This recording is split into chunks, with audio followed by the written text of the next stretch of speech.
Stories by Ira Robinson.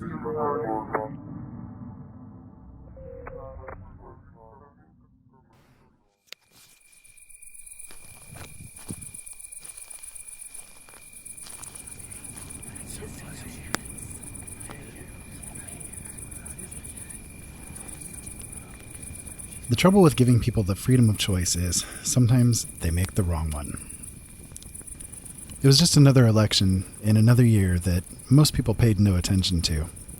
The day-to-day grind of work, play, and sleep can really wear down the senses and lull one into a lack of care for anything of the outside world. One day after another, the cycle of politicians spouting the rhetoric on television screens across the nation kept those who did pay attention to such things wrapped with the constant hammerfall of this issue or that, and, of course, accusatory words flew from people's lips as the blame game was played.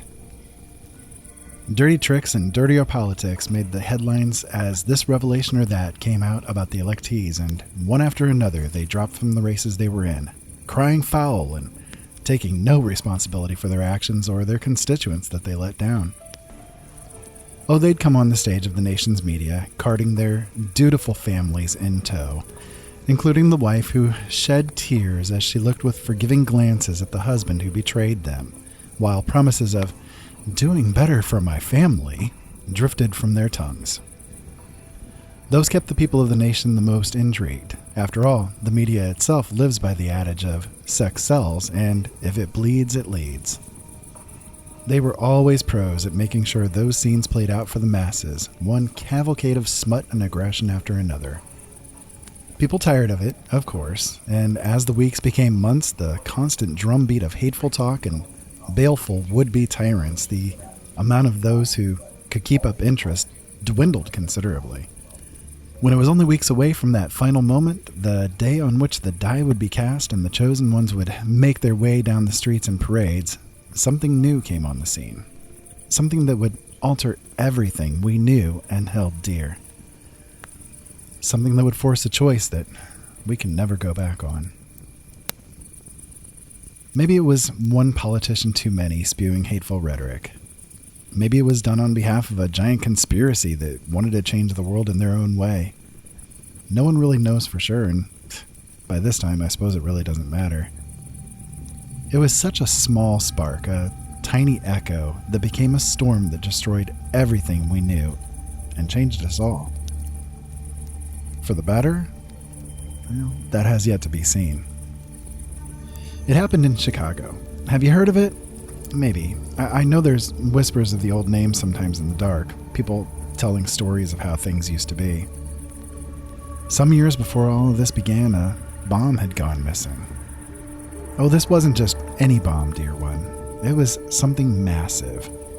They called it a suitcase bomb, of all things. A small package with devastating consequences. When it went off, it caused damage, of course. But the real problem wasn't the structures that fell or the people who were killed. There was a lot of that. No, the real issue was what else was in that bomb. A large vial was embedded in it, which threw out great amounts of a liquid that, in turn, contained small things. Bacteria. You've heard of that, of course. I know you have. It's what we have to watch out for when you get a scrape or get sick. Little creatures that fill up your system and make you dead. That was what happened back then, too, you see. Tiny creatures. So small you'd not be able to even look at them without something special on your eyes. Those got into the air and started to spread. By the time it was done and it had burned itself out, the great town that had been known as Chicago had been taken out completely, left to ruins for fear of anyone going there starting it all over again. That fear became so great, in fact, the next harsher option was decided. The town had to go. The risk was too large for things to ever resolve. Oh, the politicians screamed about it in those weeks leading up to the election. They talked at great length about how Chicago was a symbol. Both sides claimed this, of course, but one was sure that the rebuilding of that once majestic town would be the pinnacle of strength, a show of force to prove that the nation's spirit was indomitable and sure. The other side, the more popular option, was that it all had to be cleansed in a sacrifice, to show strength lay in resolve to do what was necessary for the sake of the nation's heart. To throw it into the pit of sacrifice was the ultimate expression of security. The leader at the time, a trembling and fearful guy, really, decided to make that choice and sparked off the terror our lives today have become. It's all about those choices, you see. The first was to allow the rhetoric of hateful people spewing their disease across waves of air to be broadcast to begin with, but that was all for the sake of the money they held so devoutly to back then.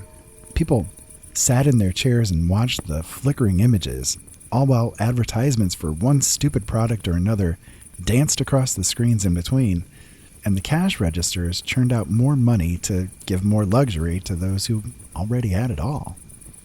The next choice was the person, or group of people maybe, who decided the best course of action to take in response to it all was to detonate something fantastic and horrible.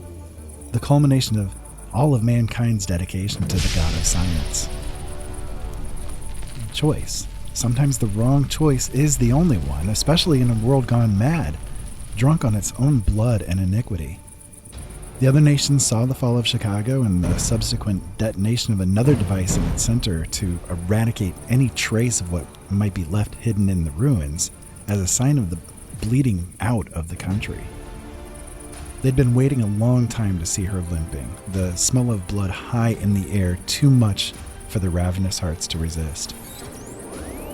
They pounced on the day the election happened, 20 countries combining together to strike a final massive blow to her heart. She was not as frail and toothless as they thought, however, and soon enough her own missiles were flying. One after another took to the sky, spreading death across the world.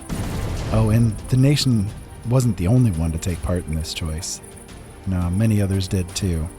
Retaliations and preemptions sought out the throats of everyone they could, and old grudges were resolved in the heartbeat the flashes took to end it all. We huddled now at the fringes of places once thought unsurvivable, we thin groups seeking warmth and anything left to scavenge to fill our bellies. We tell each other these stories, reminding us of the past that once was and never shall be again, so we can maybe make the right choices in the future.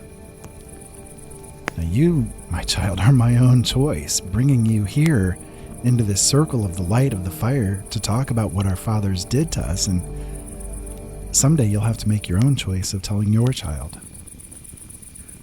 Now don't be frightened. Okay, let's see. Do you want the venison or the corn?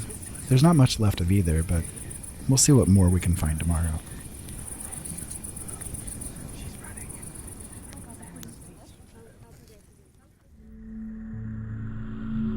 For more stories from Ira Robinson, go to his official website, originalworlds.com. At that website, you'll find free stories, free chapters from his books, writing information for those up-and-coming authors, and much, much more.